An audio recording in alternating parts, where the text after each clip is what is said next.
नमस्कार और स्वागत है आपका हमारी गीता सीरीज में। तो पिछले एपिसोड में हमने पहले अध्याय के 28वें श्लोक में देखा कि अर्जुन अपने ही विरुद्ध खड़े अपने बंधु बांधवों को देखते हैं, आने वाले भीषण युद्ध की कल्पना करते हैं और उनका मन व्यथित हो उठता है। तो आगे के 3 श्लोकों में वो कहते हैं, वे फतुश्च शरीरे में रोमहर्षश्च जायते गांडीवम स्त्रंसते हस्त्वाक्त्वचैव परिदह्यते न च शक्नोम्यवस्थान्तु भ्रमतीव च मे मनः निमित्तानि च पश्यामि विपरीतानि केशव न च श्रेयोनु पश्यामि हत्वा स्वजन माहवे। अर्थात अर्जुन कहते हैं, हे केशव, अपने ही परिजनों को युद्ध में देखकर मेरे अंग शिथिल हो रहे हैं और मेरा मन व्याकुल हो रहा है। मेरे शरीर के रोएं खड़े हो रहे हैं, मेरा धनुष गांडीव मेरे हाथ से सरक रहा है और मेरी पूरी त्वचा में जलन हो रही है। मेरा मन उलझ रहा है, मुझे घबराहट हो रही है। अब मैं यहाँ और अधिक खड़ा रहने में समर्थ नहीं हूं। केशी राक्षस का वध करने वाले हे केशव, मुझे केवल अमंगल के लक्षण दिखाई दे रहे हैं।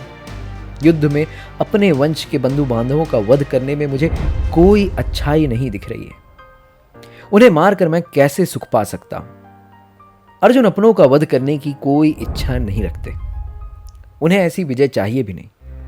इसका संकेत हमें उनके इस कथन में मिलता है कि उनके हाथों से गांडीव छूट रहा है। गांडीव अर्जुन के हाथ का ही एक भाग है जो उनके हाथ से कभी नहीं छूटता।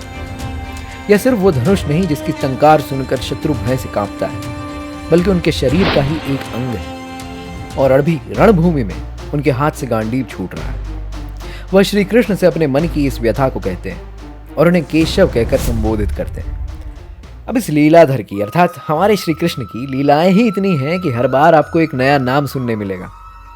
केशव, ये नाम उन्हें केशी राक्षस का वध करने के उपरांत मिला था। तो कहानी कुछ इस प्रकार है। कंस चाहता था कि कृष्ण का वध बाल्यकाल में ही हो जाए ताकि कृष्ण बड़े होकर कंस का वध न कर सके, जैसा कि आकाशवाणी में कहा गया था। इसके लिए उसने कई राक्षसों को गोकुल भेजा। कुछ का नाम आपने सुना होगा, जैसे कि पूतना। उसी तरह एक बार अरिष्टासुर नाम के एक राक्षस को भेजा गया जिसने एक दैत्याकार सांड का रूप लेकर कृष्ण का वध करना चाहा, परंतु भगवान ने उसे पटक दिया। यह समाचार लेकर नारद मुनि पहुंचते हैं कंस के पास और उन्हें समाचार देते हैं कि कृष्ण तो अब भी जीवित हैं। कंस का यह सुनकर खून खौल जाता है। वह अब केशी नाम के राक्षस को वृंदावन भेजता है। वृंदावन में केशी एक दैत्याकार और भयानक घोड़े का रूप धारण कर लेता है। वहां के भयाक्रांत लोग पास के वन में शरण लेने भाग जाते हैं। यही केशी की चाल थी। वह चाहता था कि कृष्ण यह सब देखकर उसे रोकने उसके सामने आ जाए। अब इसे केशी का भाग्य कहें या दुर्भाग्य, कृष्ण वहां आ जाते हैं। बाल कृष्ण ने केशी के एक पैर को पकड़ा और उसे घुमाकर दूर फेंक दिया। 100 गज दूर गिरने के बाद वो बेहोश हो गया। तो होश में आकर अपना मुंह खोलता है और चिल्लाते हुए कृष्ण की ओर दौड़ता है।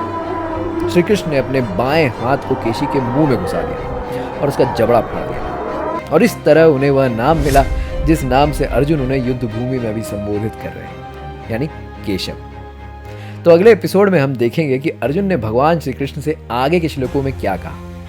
भगवत गीता को समझने के हमारे इस प्रयास से जुड़ने के लिए हमें सब्सक्राइब करना ना भूलें। धन्यवाद और जय हिंद।